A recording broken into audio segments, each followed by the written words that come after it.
Bonjour, bonjour. Est-ce que vous m'entendez bien? Est-ce que vous m'entendez bien? N'hésitez pas à mettre dans les commentaires si vous m'entendez ou pas. Comme ça, je sais que on est bien là pour commencer la session.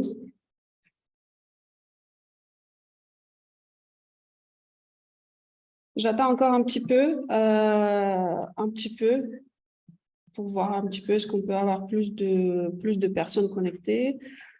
Je vous rappelle que nous sommes au Summer Camp, la journée numéro 2. Je suis Inga Grinko, la fondatrice de M-Fashion. Et le sujet de notre Summer Camp aujourd'hui, c'est développer une image de marque performante sur Internet. Nous avons eu une cinquantaine de personnes inscrites et là, j'ai que 5 personnes connectées, donc je pense que c'est aussi l'effet des vacances et les retours des vacances. En tout cas, j'attends encore un petit peu. Dites-moi, s'il vous plaît, si vous m'entendez bien. D'accord? C'est très important pour moi. N'hésitez pas à converser, mettre dans le chat si vous m'attendez ou pas. Comme ça, au moins, je sais que je ne parle pas toute seule. Alors, OK, Dorian a dit qu'elle m'entend. Très bien. Donc, j'attends encore 1 minute ou 2 pour ne pas perdre votre temps, l'histoire d'avoir un petit peu plus de personnes connectées. Donc aujourd'hui, nous sommes sur le sujet l'image de la marque, surtout sur Internet, et pourquoi c'est important de développer la marque performante sur Internet et comment vous pouvez vous y prendre. Et le mercredi prochain, donc ce sera le dernier mercredi qu'on va passer ensemble dans le cadre de Summer Camp, on sera sur les détails de la machine des ventes. D'accord ? En tout cas, merci d'être ici avec moi. On commence à remplir la salle. C'est un format qu'on fait pour la première fois pour voir un petit peu si les sujets qu'on évoque, ça intéresse les marques. En tout cas, on a eu la dernière session qui était assez intéressante, je trouve, parce que c'est toujours bien si vous participez dans les sessions comme ça. Comme ça, on peut voir les exemples concrets, comment on peut vous aider. Et en répondant à vos questions, je peux aussi peaufiner le contenu et adapter le contenu à ce que vous vivez comme défi tous les jours. Donc, avant de commencer, donc on commence à avoir un peu plus de participants. Nous sommes 12 à présent.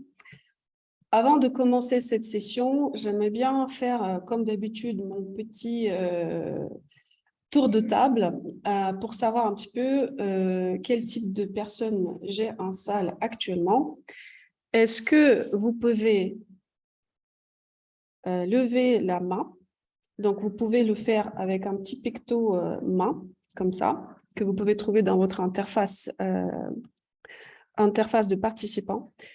Est-ce que vous pouvez lever la main et me dire, répondre à cette question, qui est aujourd'hui en session, levez pas pour l'instant la main, je n'ai pas posé la question, qui actuellement en session est content de son image de marque, qui trouve que son image de marque est très performante sur Internet?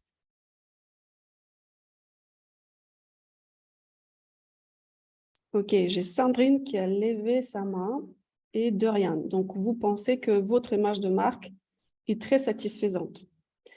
C'est bien. Donc, ça veut dire que vous avez des résultats avec ça sur Internet.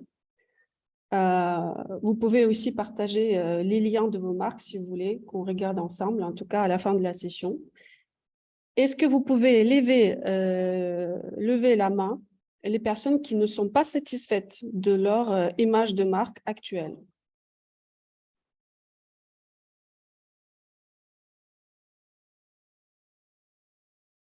Marine, OK.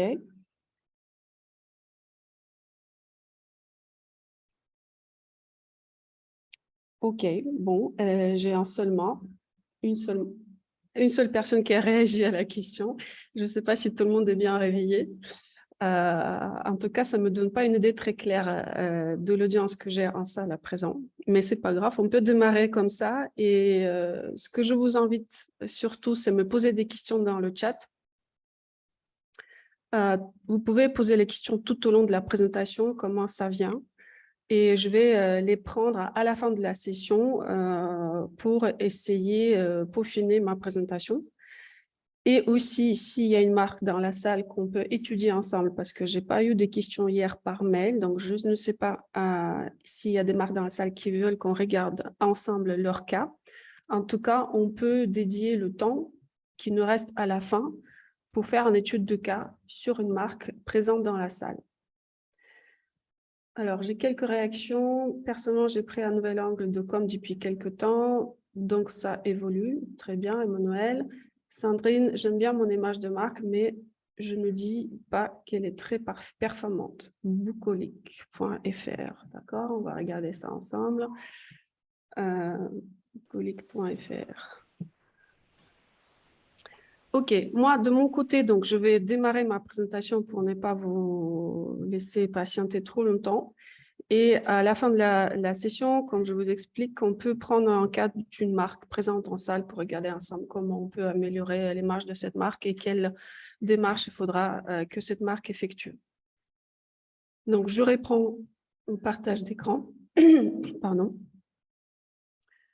Donc, aujourd'hui, le sujet de cette session, c'est l'ADN de la marque et pourquoi c'est important d'avoir l'ADN de la marque qui est en lien avec vous déjà en tant que créateur et créatrice et aussi avec votre client. Il faut que l'image de votre marque, ça parle à votre client.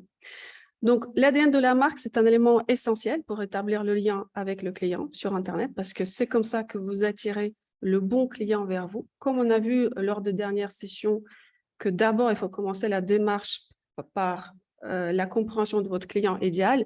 Mais une fois que vous avez compris qui est votre client idéal, la question qui va se poser, comment je peux le séduire? Et donc, c'est là où l'image de marque commence à prendre tout son sens parce que si cette partie-là, elle n'est pas bien travaillée, je peux vous rassurer que ça va être difficile pour vous d'évoluer sur Internet parce que le client, il va être d'abord séduit par ce que vous donnez en termes de contenu, de l'image et de discours de votre marque. Donc, votre site, votre compte Instagram, la publicité, les campagnes d'emailing et toutes sortes d'activités sur le digital doivent être alignées à votre client.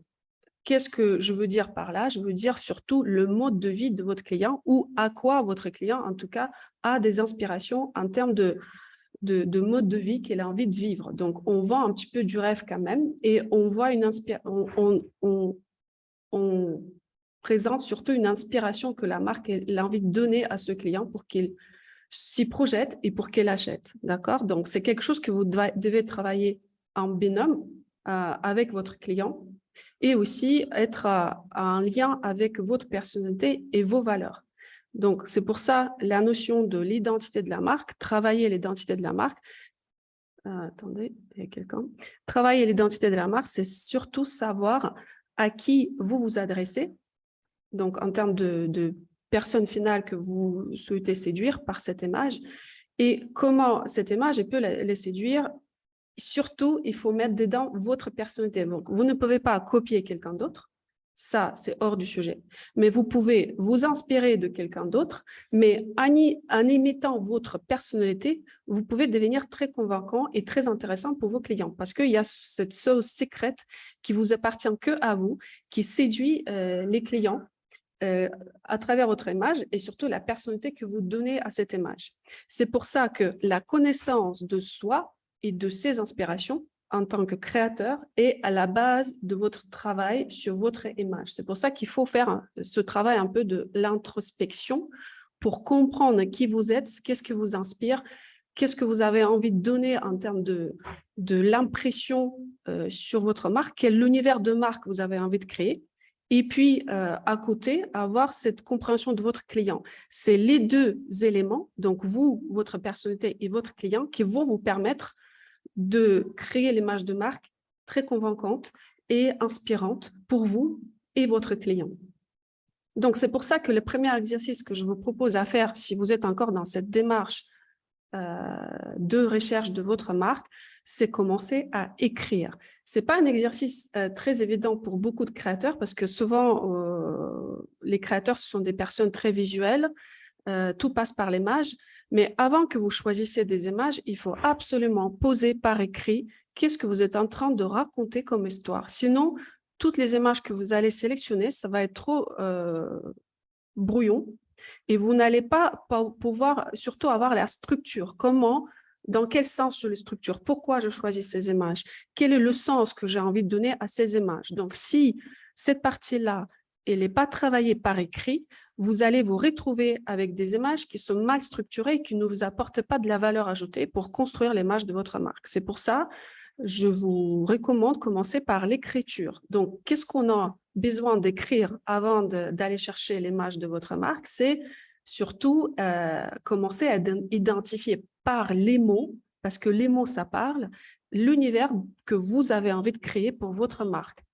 Donc, là où il faut aller chercher les inspirations, c'est comprendre déjà qui vous inspire en termes de un personnage, par exemple, une vraie personne ou un personnage. Est-ce qu'il y a quelqu'un qui vous inspire? Et est-ce qu'il y a quelque chose qui vous inspire? Ça peut être des objets, ça peut être quelque chose autre qu'une personne, d'accord? Si déjà vous prenez des choses comme ça très concrètes, ça peut vous aider à décrire comment votre marque, elle se présente à travers ce caractère que vous avez identifié, soit dans une personne, soit dans un objet, soit dans toutes sortes de matières qui vous inspirent quand vous travaillez, quand vous avez envie de vous exprimer. Donc ça, c'est par écrit. Les mots, ça pèse, ça compte dans le storytelling d'une marque. Et en mettant les mots sur le papier, vous pouvez plus facilement demain chercher des images qui correspondent à cet univers que vous avez envie de créer. D'où une notion dans le monde de votre marque. Qu'est-ce qui est le monde de votre marque? Ça veut dire quel type de couleurs que vous avez envie de poser dans ce monde qui vont définir votre marque. Quels sont les sentiments que cette marque elle doit évoquer dans ce monde, type de sentiments, donc vous devez les décrire, ça peut vous aider à vraiment, après plus tard, trouver des bonnes images qui correspondent à ça. Les engagements que la marque prenne en termes de ses valeurs, ses engagements, qu'est-ce qu'elle a envie d'évoquer à ses clients, ça compte aussi lors de recherche de votre image de marque. Les expressions, ça peut être les phrases, les expressions à l'oral, ou les expressions en termes de mur. Attendez, ouais, le mur, comment la marque elle a envie de s'exprimer en termes de son état d'esprit, d'accord? Le mur, si vous pouvez m'aider là-dessus parce que je fais un peu du mal avec le français ce matin. Le mur, c'est ça, le mur de votre marque. Et surtout, quelle culture vous avez envie d'installer au sein de votre marque. Toutes ces choses-là, elles doivent être décrites avant tout, parce que si vous décrivez, ça commence à se concrétiser, parce que s'il n'y a pas d'écriture avant d'aller se précipiter et faire vos shootings, c'est comme si vous allez rechercher les images sans donner du sens à ces images. Ça va être intuitif, mais ça ne va pas être très structuré pour la suite d'évolution de l'image de votre marque. C'est pour ça que je vous conseille de commencer par là. Donc, écrivez avant ce que vous ressentez, ce que vous avez envie de construire.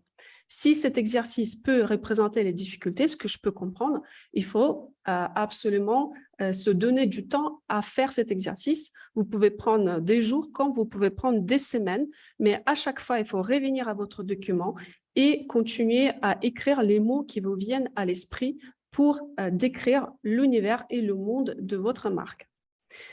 Deuxième exercice que vous devez faire, c'est faire un benchmark avec votre concurrence. Pourquoi on fait un benchmark? Absolument pas pour copier, soyez rassurés. C'est surtout pour trouver les inspirations que vous ne pouvez pas peut-être aujourd'hui exprimer sur le papier. On est encore dans notre papier, on est encore en train d'écrire.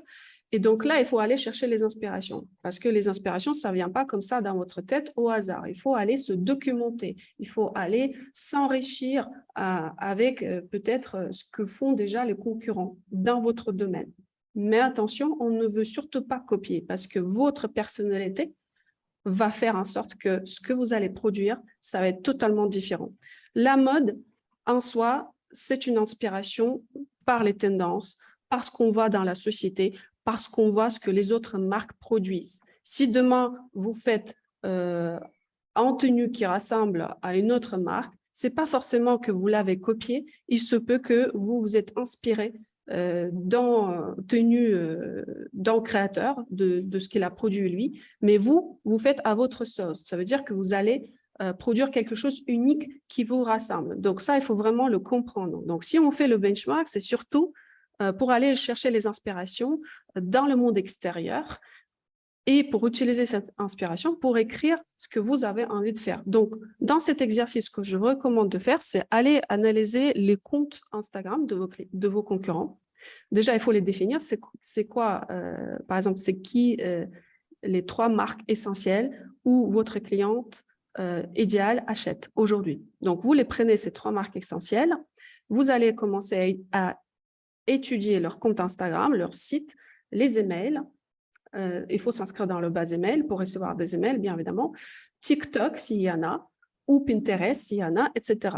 Regardez quel type d'image elles produisent, quel ton ils utilisent pour créer leur communication.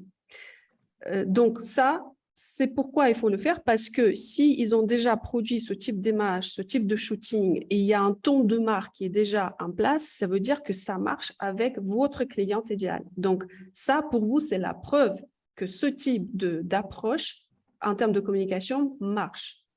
Donc, c'est pour ça qu'il faut prendre ces exemples-là.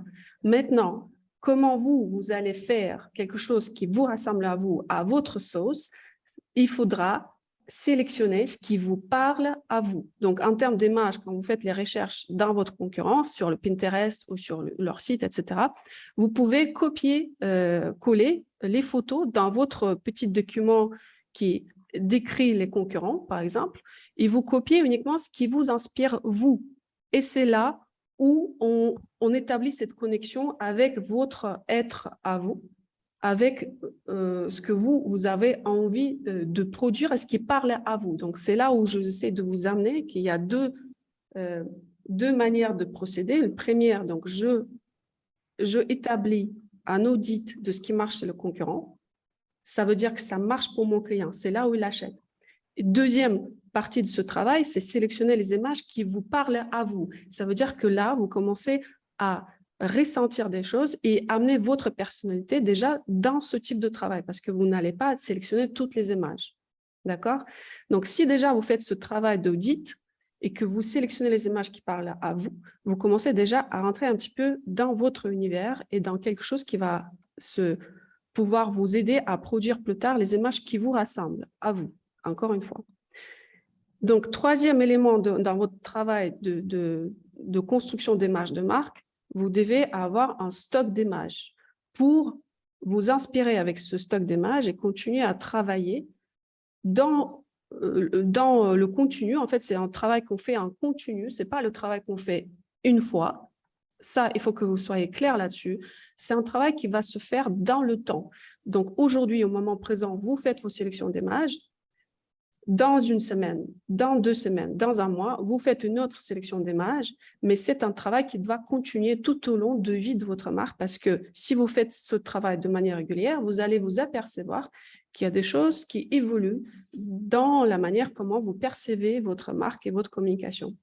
Et si vous restez constant à cette action, votre marque va évoluer avec votre personnalité et avec votre cliente et ce que vous avez envie de produire dans le temps.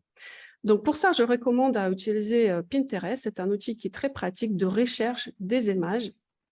Si vous ne connaissez pas, mais j'imagine que vous connaissez, ça rassemble un petit peu à ça. Donc, quand vous êtes dans Pinterest, il y a plein d'images qui ressortent et vous pouvez créer vos mood boards que vous pouvez nommer. Par exemple, moi, ce que je recommande dans mon programme Digital Start, c'est créer au moins 3 mood boards qui sont liés à votre concurrente, à votre cliente, pardon. Ça veut dire qu'une fois que vous avez identifié le profil de votre cliente idéale, idéalement, c'est mettre en image maintenant son profil. Ça veut dire quel type de femme je m'adresse à qui, à quel type d'homme, à quel type de femme, et comment je peux les mettre en image, leur style de vie. Ça va vous aider à être plus concrète ou concret aussi demain dans vos expressions de contenu, dans votre image, dans tout ce que vous créez par la suite.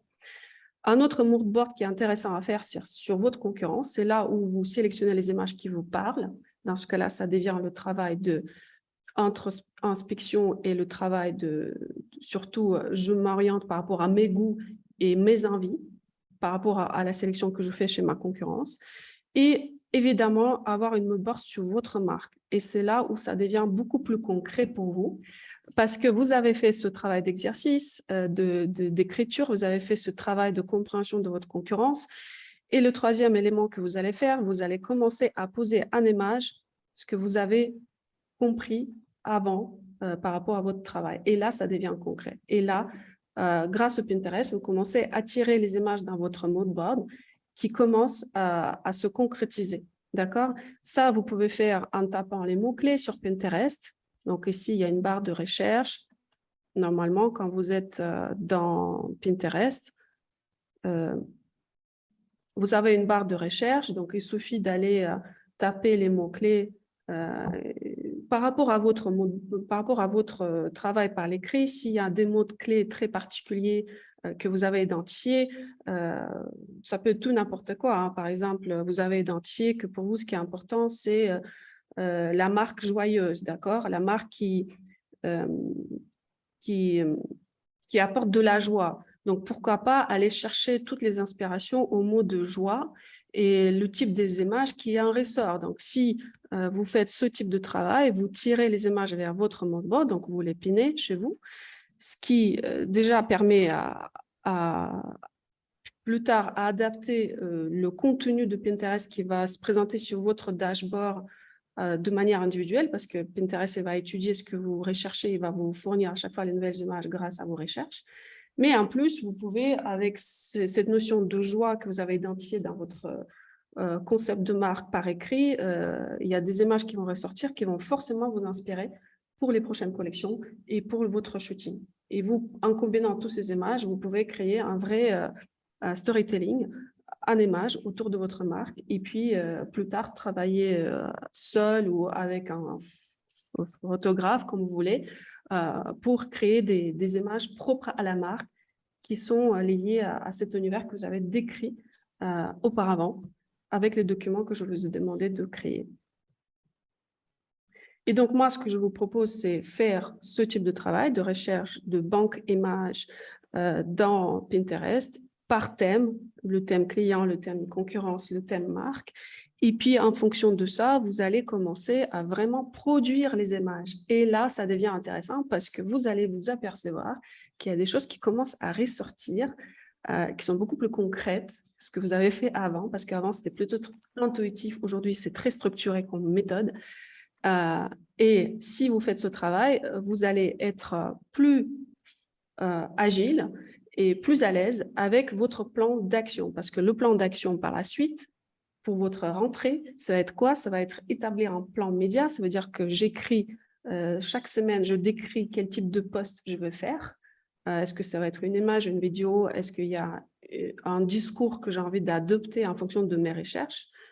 Et puis, ce que je vous propose, c'est surtout garder la cadence de vos posts, donc ne jamais laisser tomber Instagram ou Pinterest ou TikTok ou n'importe quelle plateforme que vous avez sélectionnée, que vous avez envie de vraiment être leader sur cette plateforme.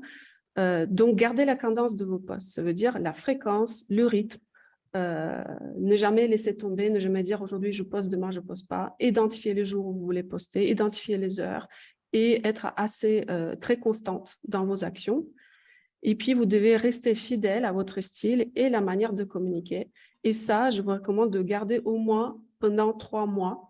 Une fois que vous avez fait ce travail d'identification d'image de la marque, restez dans cette image que vous avez identifiée au moins pendant 3 mois pour confirmer que vos intuitions et vos recherches sont bonnes. Donc, pour résumer cette partie de présentation, j'ai préparé pour vous une fiche que je vais partager avec vous à la fin de notre 3e jour de masterclass. Encore une fois, on le fait pour vous garder avec nous, pour que vous ne disparaissiez pas. Et donc, je vais vous attendre le mercredi prochain. toutes les personnes qui ont participé au masterclass, ils vont recevoir ce document qui va vous permettre à structurer votre démarche pour construire l'ADN de votre marque. Donc, si là, je vous ai noté tout ce qui peut être important pour vous, si vous voulez vraiment avoir des fiches qui soutiennent votre travail, moi, je recommande toujours, quand vous êtes sur le base de concept de votre marque, c'est commencer par votre objectif lointain. Par exemple, qu'est-ce que je veux être d'ici 5 ans, 10 ans, 20 ans? Si vous avez cet objectif lointain, ça va être plus facile pour vous d'établir une stratégie claire en termes de communication de la marque. Et puis, ce qui est intéressant, si vous voulez construire le concept de votre marque, c'est travailler sur ces 3 questions. What, how and why. Vous avez peut-être entendu déjà parler de cette méthode. On cherche toujours le why dans l'entreprise, pourquoi je le fais. Et donc là, si vous faites cet exercice, ça va vous permettre aussi à mieux structurer votre réflexion par rapport à votre marque, l'identité de votre marque et l'image de votre marque. Donc là, on est sur what, que fait ma marque, qu'est-ce que je fais aujourd'hui, les bijoux, les prêt-à-porter, les chaussures. How, donc comment elle fait, donc ma sauce spéciale, qu'est-ce que j'apporte de plus dans le développement de ce type de produit. Et enfin, il faut vraiment travailler votre why. Pourquoi ma marque existe? Pourquoi je le fais? C'est quoi ma motivation primaire pour travailler sur ma marque? D'accord? Ça, il faut vraiment travailler là-dessus. C'est ce qui va vous aider à mieux travailler par écrit déjà, avant d'aller sur l'exercice de Pinterest. Puis, ce que je vous conseille, c'est identifier vos top 3 audiences. L'exercice qu'on a fait auparavant dans le Samarkand numéro 1, qu'on a posté le replay et on vous a envoyé les replays sur YouTube, donc vous pouvez le revoir si ce n'est pas très clair comment travailler les audiences pour vous. Et puis, il y a aussi, vous devez aussi noter leur top 3 valeurs et croyances. Ça, ce qui va vous aider aussi à comprendre en quoi croit votre client aujourd'hui. S'il y a des croyances dans lesquelles vous ne reconnaissez pas, il faudra peut-être travailler votre charte de communication et votre image de marque pour aider à votre client de un peu revoir ses croyances. Donc ça peut être aussi une partie prise dans votre plan de communication. Comment je peux si je pense que mon client y croit dans ces sujets-là, comment je peux enrichir sa croyance et l'éduquer et l'aider à aller plus loin avec ma marque à travers ma communication et mon image et tout ce que je produis en termes de contenu. Et puis, vous pouvez, grâce à le prochain fiche, construire la personnalité que vous avez envie de donner à votre marque. Une marque, elle va avoir une personnalité, d'accord? Cette personnalité, elle va très probablement refléter la vôtre, donc votre personnalité à vous. Et donc, c'est pour ça c'est très important de poser les jalons où vous voulez être par rapport à différentes définitions. Cette définition-là, vous pouvez travailler à votre sauce. Vous n'êtes pas obligé de reprendre ce que j'ai proposé, mais c'est quelque chose que vous pouvez modifier par écrit, d'accord? Ce document, il se travaille de façon chez vous, donc vous pouvez faire une copie et travailler chez vous. Et puis, vous modifiez les éléments et vous posez vos jalons où je veux être par rapport à cette grille de mesure, d'accord, pour définir la personnalité de votre marque. Ça va vous aider à construire votre plan média de manière beaucoup plus claire et performante. Et puis, vous citez vos 3 concurrents majeurs et vous positionnez par rapport à ces concurrents. Donc, comment je peux me positionner par rapport à des concurrents que j'ai identifiés ou mon client achète déjà. Pareil, cette grille, il peut évoluer en fonction de votre définition de votre concept et vos concurrents. Et puis, prochaine étape, ce sera pour vous, comme j'ai expliqué, travailler les Pinterest, les mots de bord sur Pinterest. Donc, mon client idéal, mes inspirations en termes d'images, photos, ma concurrence idéale. Et il faut toujours effectuer la veille et la mise à jour de vos tableaux de manière récurrente. On ne laisse pas tomber ce type de tableau parce que c'est là, en gros, où vous effectuez tout votre travail de réflexion, de prise de position par rapport au marché. Et donc, vous êtes un peu le leader de ce marché dans votre niche et c'est pour ça que vous êtes là, pour travailler ça en termes d'image. Vous pouvez regarder les comptes Instagram qui vous inspirent par rapport à d'autres marques qui font déjà quelque chose dans le sens que vous voulez donner à votre marque. N'hésitez pas à aller regarder ce qui se passe sur le marché pour vous inspirer. Instagram, TikTok, Pinterest. Avec ça, vous pouvez vous inspirer et créer quelque chose qui vous rassemble à vous. Et puis, vous devez consolider votre plan média par la suite à tous ces exercices. Donc, ce plan média, il doit inclure différentes typologies de postes, d'accord? Il y a une famille de postes, il y a des sujets sur lesquels vous pouvez vous exprimer. Je m'inspire de ma philosophie ou de la philosophie de ma marque, je m'inspire de mon histoire, je m'inspire de mes valeurs, de ma collection, et je vends surtout la philosophie de ma marque et pas le produit. Donc ça, il faut que vous soyez conscient là-dessus. Le produit, c'est les résultats que le client l'achète parce qu'il a envie d'appartenir à quelque chose que vous proposez en termes de l'univers de la marque, d'accord? Parce qu'on a une multitude de produits aujourd'hui sur le marché. Pourquoi je vais choisir votre marque et pas celle de votre concurrent? Parce que je m'accroche à ce que vous proposez en termes de l'univers de la marque, la philosophie. Et c'est pour ça que c'est très important de comprendre qu'aujourd'hui, sur les réseaux sociaux, on vend surtout la philosophie de la marque. D'accord? Le produit, ça vient comme un résultat d'appartenir ou de valider en gros ce que vous êtes en train de communiquer à votre marché. Et je vous recommande toujours de garder la cadence. Le rythme de publication est très important, donc il faut respecter le rythme, il faut rester fidèle à vos valeurs, il faut chercher des partenariats qui s'inscrivent dans l'univers de votre marque et dans vos valeurs. Créer des partenariats, ça veut dire aussi faire des collaborations, trouver les comptes Instagram qui peuvent parler de vous, faire un échange de système, avoir un système d'échange avec ces marques pour que pour tout le monde soit intéressant à communiquer. Eux, ils apportent de la visibilité pour vous, vous leur apportez quelque chose d'autre qui peut s'inscrire dans leur plan média aussi. Donc, pensez à ça parce qu'aujourd'hui, il n'y a pas que j'envoie des vêtements à quelqu'un pour qu'il parle de moi, il y a aussi cette notion intrinsèque où on n'a pas besoin d'échanger des biens matériels pour obtenir quelque chose de l'autre.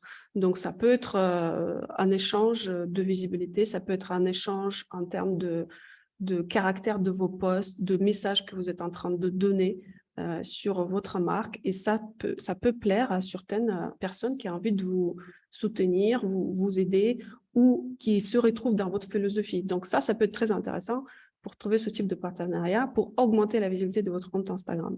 Et puis, quand vous voulez vraiment augmenter la visibilité de votre compte Instagram, vous devez penser à prospecter l'audience avec les mêmes intérêts. Parce que si, encore une fois, on revient à notre exercice de niche qu'on a fait la semaine dernière, si vous avez bien identifié la niche et votre client idéal, et si vous faites ce travail, je poste, je donne et je vais rechercher les audiences qui sont dans le même état d'esprit que moi, pour Instagram, ça envoie le signal que votre post, il doit être montré à ce type de personnes. Parce que vous dites à l'algorithme, écoutez, moi, c'est ça ma philosophie et je vais aller chercher les personnes dans le même centre d'intérêt. Ce qui va aider à Instagram de mieux positionner vos posts et les montrer plus souvent au bon public. Donc ça, c'est à prendre en compte dans votre stratégie Instagram. Ce n'est pas le sujet de cette vidéo, mais en tout cas, c'est pour vous donner déjà les billes, ce que vous pouvez créer en termes de l'engouement autour de votre marque et pour vous aider à se développer. Voilà pour ma partie. Ici, je vous donne des outils très concrets et je pense que c'est quelque chose que vous pouvez utiliser dans la définition de la stratégie de votre marque et dans la communication. C'est les outils que je vais partager avec vous à la fin de notre troisième journée. Et là, je prends les questions. Il nous reste encore un peu de temps. Donc, qu'est-ce que j'ai comme question? N'hésitez pas à me poser les questions par rapport à ce que vous avez attendu, ce que vous avez compris ou pas compris. On est là pour discuter ensemble. Vous pouvez nous renvoyer la première vidéo car impossible à lire et les noter que la vidéo n'est pas plus disponible. OK, on va la rendre publique, comme ça vous pouvez la lire parce qu'elle était en mode privé jusqu'à présent. Qui veut qu'on fasse une petite discussion avec vous par rapport à votre marque? Est-ce qu'il y a des personnes dans la salle qui souhaitent faire une étude de cas avec moi? En temps réel, hein?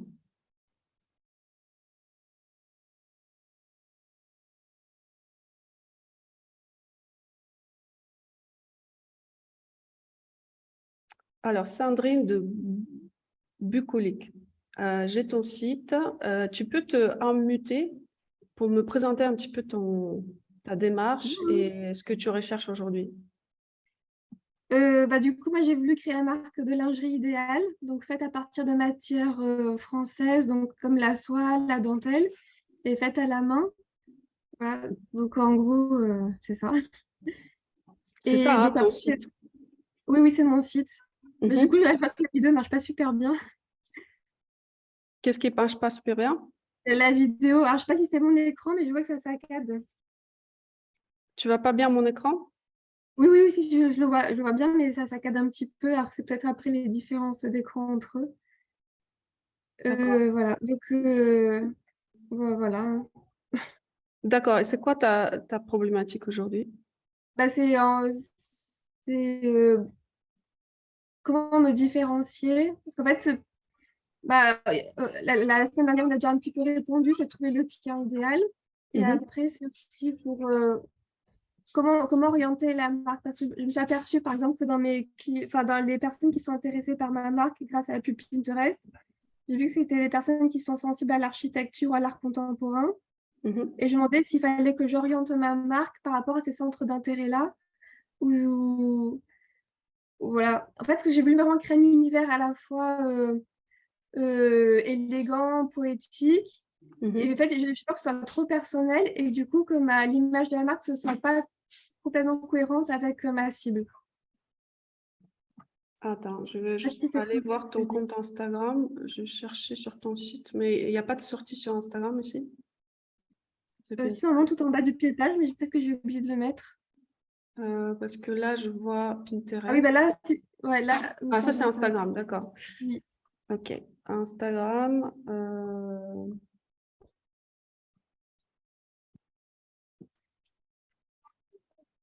Donc, aujourd'hui, est-ce que tu vends bien en ligne? Non, je vends pas. Je vends un petit peu, mais pas bien. Donc, ce qui est intéressant, c'est que moi, je vends globalement à des femmes. Donc, j'ai remarqué que c'était souvent des personnes qui étaient à leur compte ou qui étaient femmes de personnes à leur compte. D'accord.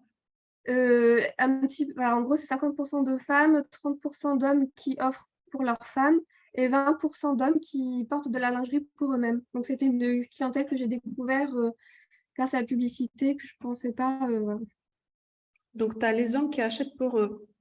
Oui, mais ça représente 20% à peu près de Ouais, ce je que pense je... que ça peut être plus une exception, peut-être. Mais Mais j'en ai plusieurs, donc au bout d'un moment, j'ai commencé aussi à en parler un petit peu sur le site, puisque je me suis dit peut-être que ma niche, elle est là, et au final, pas trop non plus. euh, moi, je pense que là, ton objectif, c'est surtout de définir qui est ton client idéal. Parce que je ne pense pas que Ouais. le deuxième persona que tu as identifié, ça peut être ton client idéal, parce qu'on reste quand même Mm. dans ta communication actuelle sur les femmes. Après, il faut juste comprendre un petit peu leur mode de vie et voir si ton image que tu as créée, c'est en lien avec son mode de vie et ce que elle a envie de vivre comme expérience avec ta marque. Oui. Donc, si ce profil de ta cliente, elle n'est pas encore très clair pour toi, peut-être pour l'instant, ton travail, parce que les images, elles sont belles. Moi, j'ai pas grand-chose à dire par rapport à ce que tu as déjà en termes d'images aujourd'hui, tu vois. Mais Mhm. moi, je fais toujours cet exercice en lien avec ta cliente. Si tu me dis, par exemple, ma cliente a un certain mode de vie et que moi, je vois que ton image ne reflète pas ça, ça, je te dis tout de suite, il y a un problème. On est sur quelque chose qui ne matche pas ensemble. Aujourd'hui, si ta cliente, elle n'est pas claire pour toi, moi, je pense qu'il faut que tu refasses l'exercice de cliente idéale avant de voir parce que parfois, c'est pas, tu vois, parfois, c'est pas le problème d'image de la marque qui en cause. Parfois, ça peut être le problème de système de vente que tu n'en as pas sur ton site. Et ça va être le prochain module, le prochain Mm. Samarcand, mercredi prochain, où on va regarder les systèmes qu'il faut mettre en place sur le site pour que ça marche. Donc, si Mm. l'image, elle était bien adaptée à ton client idéal, que tu ne connais pas aujourd'hui, tu n'auras pas de souci à vendre avec ce que tu as produit. Donc, il faut juste faire ce travail de match aujourd'hui ou ce que tu as né par rapport à ta cliente.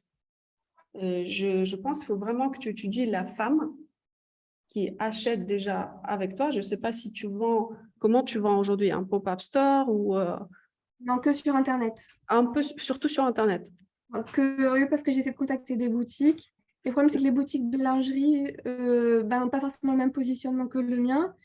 Et les boutiques qui font du Made in France n'ont pas des espaces adaptés pour essayer de la lingerie. Donc, en fait, je D'accord, me suis rendu compte qu'en démarchant les boutiques, c'était compliqué à vendre. Du coup, d'accord. je me suis centralisée uniquement sur Internet. Moi, je pense qu'il est intéressant dans ton cas, c'est faire étudier les concurrences le plus proches en termes de Oui. budget et le savoir-faire que tu proposes, tout ce qui est made in France, on est d'accord? Oui.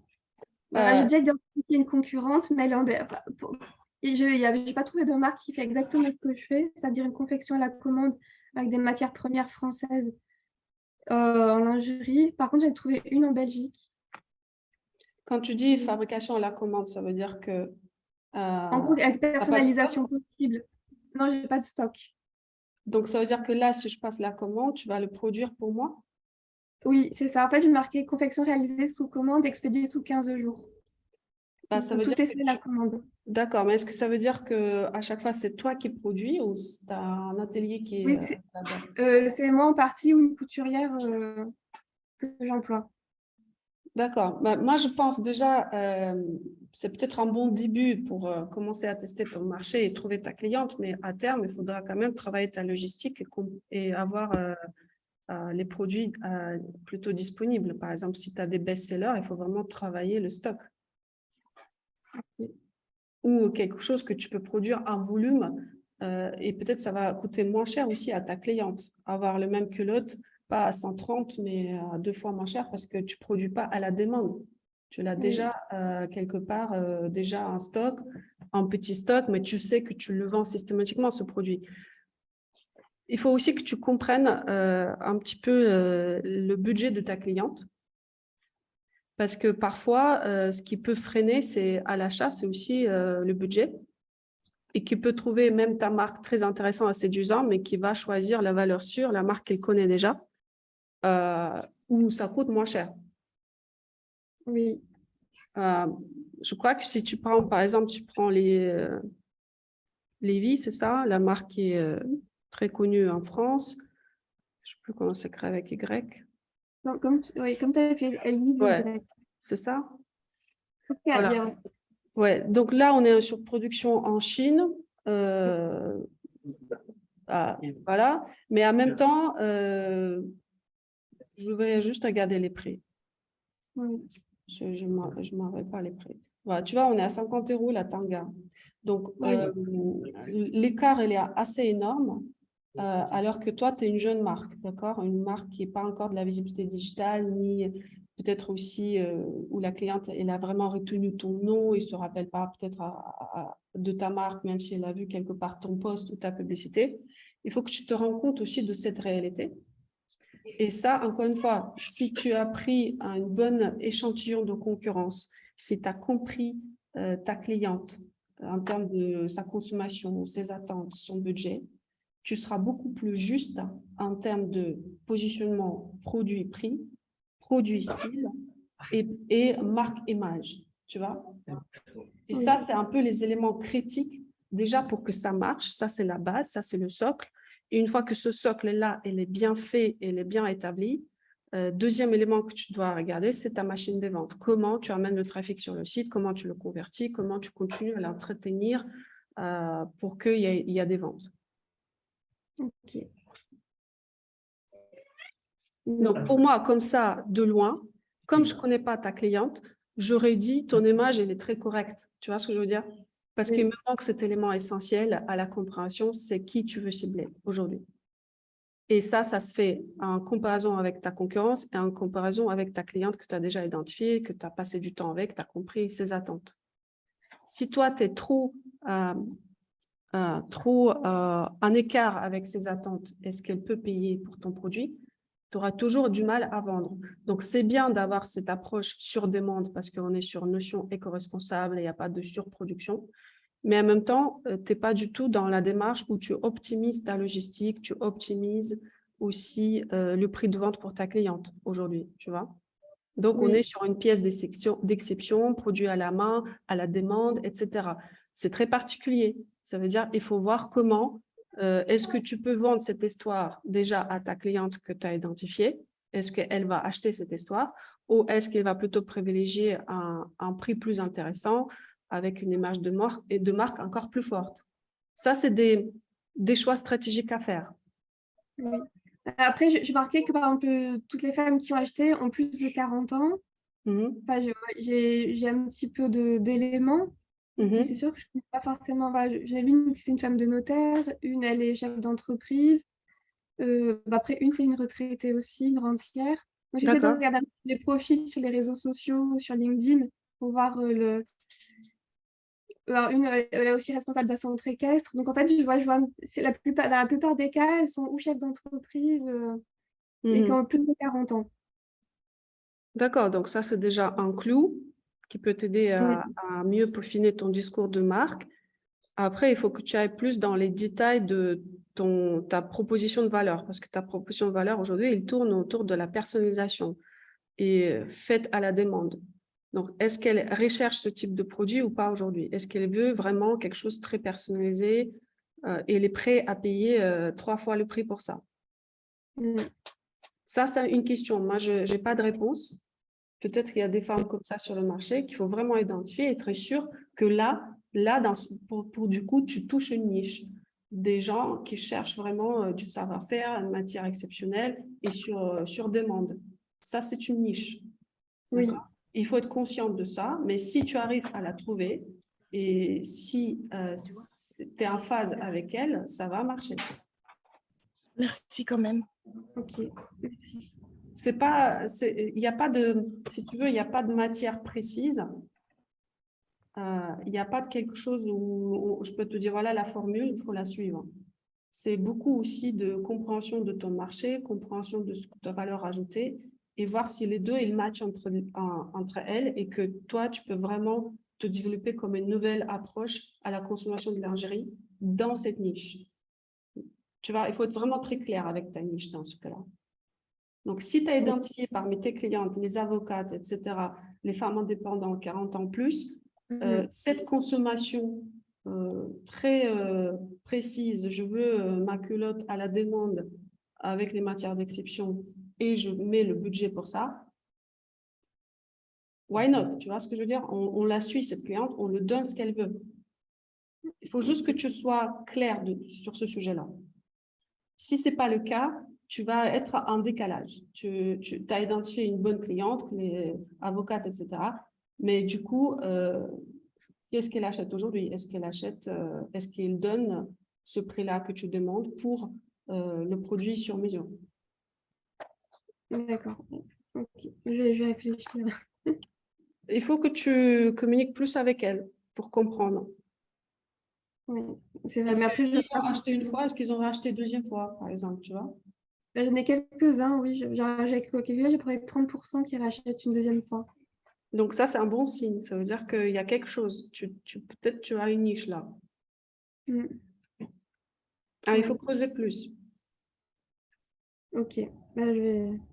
Bon. Merci pour tes La conseils en niche, tout cas. si tu veux, la niche, tu peux pas l'inventer. C'est un fait, c'est un réel besoin sur le marché. Et il y a plusieurs personnes qui ont ce besoin. C'est ça la niche. Donc, si tu l'as constaté, parce que autour de toi, c'est un peu le mouvement que tu as vu et que tu l'as constaté, c'est un constat. Là, il n'y a pas de problème. Tu peux aller à fond. Il faut juste que tu sois sûr qu'il y a une niche pour ça. D'accord? Ok. Et après, tu ajustes l'image de ta marque avec le procédé que j'ai donné euh, qui va te permettre à mieux peaufiner tes prochaines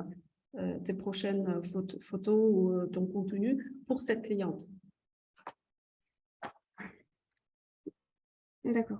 Parce qu'il faut que tu comprennes les motivations. Si elle veut sa culotte à la demande, qu'est-ce qui la pousse à faire ça? Est-ce que parce qu'elle ne trouve pas la bonne taille ailleurs? Ou Oui. elle a des formes? Tu vois ce que je veux dire? Bah, Il y a toujours des motivations derrière. j'avais changé une fois avec une cliente qui m'a dit qu'en gros, elle voulait soutenir, parce que comme elle aussi, elle est artisan, et elle voulait D'accord. soutenir justement notre entreprise. C'était plus une forme de soutien pour voilà, un métier qui est un petit peu, qui est de l'artisanat aussi. D'accord. Voilà. Après, oui, généralement, les personnes qui achètent, c'est ou parce qu'elles aiment bien le sur-mesure, le côté personnalisé ou le côté soutien. Ok, Voilà, donc un homme qui l'a contacté, qui achetait la lingerie pour lui, m'a dit, ah, enfin, une marque qui s'intéresse à moi, parce que comme j'avais remarqué, j'avais précisé dans le sur-mesure, disant que les hommes aussi peuvent acheter de la lingerie. Donc, dès que j'ai mentionné, il s'est senti concerné. Voilà, donc une autre ok. femme qui m'avait dit, ouais. Moi, je pense qu'il faut que tu creuses plus la partie motivation. À part la soutenir, c'est pas une motivation très prononcée. Il y en a une qui va te soutenir parce qu'elle t'aime bien, mais nous, on veut la généralité. On veut qu'à chaque fois, il y a cette motivation qui les pousse à acheter chez toi. Oui, ok. Donc, s'ils veulent la lingerie sur mesure, c'est quoi la motivation derrière? Moi, je pense qu'il y a peut-être, il faut regarder surtout le côté, comment dire, corporel, tu vois. Est-ce qu'ils ont ce besoin parce qu'ils ne trouvent pas dans les marques un prêt-à-porter des choses? Et ça, c'est très récurrent aujourd'hui, hein, parce qu'aujourd'hui, voilà, on est en plein mouvement body positif. Les gens ne veulent plus rentrer dans la moule. Et toi, tu peux porter ce mouvement.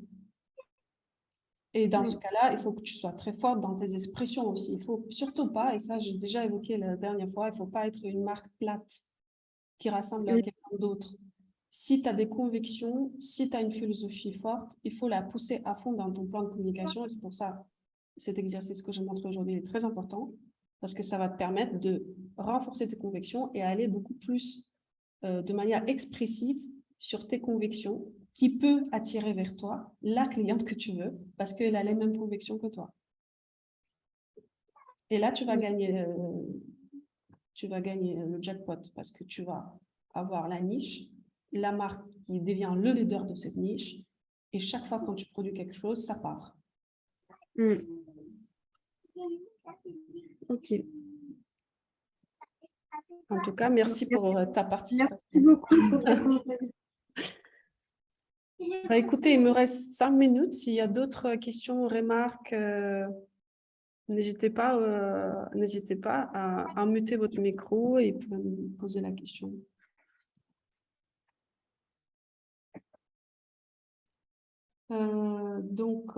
Zara, elle a partagé avec Fanny la vidéo. Vous pouvez expliquer comment influencer l'algorithme Insta pour qu'il montre notre marque à notre client idéal, s'il vous plaît. En fait, l'algorithme Insta, vous avez deux composants. Vous avez le composant image, les posts, le contenu de vos posts, de quoi vous parlez. Donc, on est sur les centres d'intérêt, entre guillemets, parce qu'aujourd'hui, si on va sur Instagram, si on suit quelqu'un, c'est que on a certain intérêt par rapport aux personnes qu'on suit, aux sujets qu'on suit, etc. Et ça, l'Instagram, il le détecte. Donc, il détecte votre comportement et essaie de vous montrer plus de contenu que vous êtes sensible à aimer. Donc, si vous suivez un certain nombre d'influenceurs, un certain nombre de marques, vous allez voir les posts des gens qui sont que l'algorithme caractérise, qui met dans la même catégorie, en gros. Il y a plusieurs points de repère, il y a des milliers de points de repère par rapport à centres d'intérêt potentiels que les gens ont exprimé lors de leur parcourir les posts. Ça, l'algorithme le détecte. Donc déjà, ce que vous aimez, vous, en termes de contenu, il va vous montrer plus de contenu comme ça. Surtout aujourd'hui avec les Reels, avec les vidéos. Parfois, vous allez sur votre feed et il y a plein de trucs qui apparaissent que vous n'avez même pas suivi. Mais ça vous donne, c'est l'algorithme qui vous donne parce qu'il va détecter ce que vous faites. Et c'est pour ça, la marque qui veut se positionner par rapport à son client cible, il va faire le double travail, il va ajuster son contenu à cette cible, d'où, encore une fois, on revient à notre question de client idéal et la niche. Donc, si le contenu, il va parler à votre cliente, et encore une fois, je vous le répète, il faut avoir les convictions et il faut que ces convictions soient fortes dans votre expression de marque. Comme ça, vous pouvez attirer plus de gens avec les mêmes intérêts. Donc, c'est le contenu de vos posts, leur valeur en termes de likes, réactions, regarder, écouter, lire. Et puis, vous, en termes de prospection active, qu'est-ce que vous faites pour dire à l'algorithme, moi, je cherche des personnes plutôt dans ce type de centre d'intérêt. Et dans ce cas-là, les comptes que vous devez aller liker, consulter, participer à leur peut-être leur post, ça sera plutôt les gens que vous aimerez cibler sur Instagram. Donc, ça peut être qui que vous aimerez cibler. Encore une fois, on revient à votre client idéal en termes des intérêts. Et vous devez montrer à Instagram que ces personnes-là vous intéressent. Comme ça, il peut faire le tri et vous montrer d'autres personnes similaires vous savez, quand vous êtes sur un mobile, vous pouvez voir, si vous êtes sur un compte, quelles sont d'autres personnes similaires associées à ce compte. Donc ça peut être une indication pour vous. Et ça peut être une indication pour Instagram pour savoir à qui il va montrer votre contenu le plus souvent possible. Parce qu'il essaie de faire les deux. Il essaie de faire en sorte que les personnes qui visitent Instagram soient contentes par le contenu, la qualité de contenu. Et les marques qui se développent sur Instagram, elles soient contentes aussi parce qu'ils ont de la visibilité. Donc, pour faire ça, il fait le match entre les deux. Ça veut dire ce que vous consultez. Et dans ce cas-là, vous ne pouvez pas aller regarder les comptes qui ne vous intéressent pas en termes de stratégie marketing sur votre marque. Faites ça plutôt sur votre compte perso. Comme ça, vous ne mettez pas l'algorithme sur une mauvaise piste et restez sur les centres d'intérêt que vous devez attirer avec votre marque. Et faites le contenu qui est en lien avec ces centres d'intérêt. Ça va être un match idéal pour faire en sorte que votre compte Insta grossisse beaucoup plus vite. Voilà. J'espère que j'ai répondu à cette question. Voilà, j'ai pas Fanny qui me demande comment se mettre en relation avec la niche. Ça, c'est quelque chose qu'on a discuté la dernière fois, dernière session, mais tu pourras le regarder dans la première vidéo dans ce cas-là, Fanny, parce que j'ai tout expliqué, c'est tout un process. Voilà, donc merci tout le monde pour votre présence. Ça me fait toujours plaisir d'échanger et montrer la méthodologie que M-Fashion possède aujourd'hui pour aider aux marques de mode à se développer en ligne. Encore une fois, c'est tout un process, c'est toute une méthodologie. Ça ne s'improvise pas aujourd'hui le digital. C'est quelque chose qu'il faut apprendre, qu'il faut maîtriser.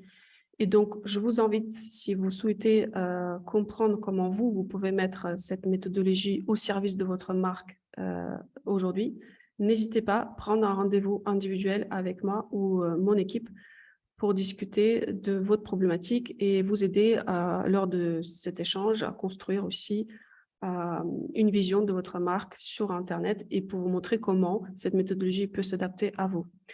Après, ce qu'on va faire, on va vous envoyer un email de confirmation de votre présence dans cette session. On va vous envoyer le replay de cette vidéo et aussi un lien vers mon calendrier où vous pouvez prendre un rendez-vous avec moi pour discuter de votre marque en individuel avec moi ou membre de mon équipe. Merci pour votre présence et je vous retrouve lors de la prochaine session. On va parler de votre sales machine et comment faire fonctionner votre site, quels sont les systèmes qu'il faut mettre en place pour que vous puissiez faire plus de ventes. Merci à toutes et je vous dis à la semaine prochaine. Ciao.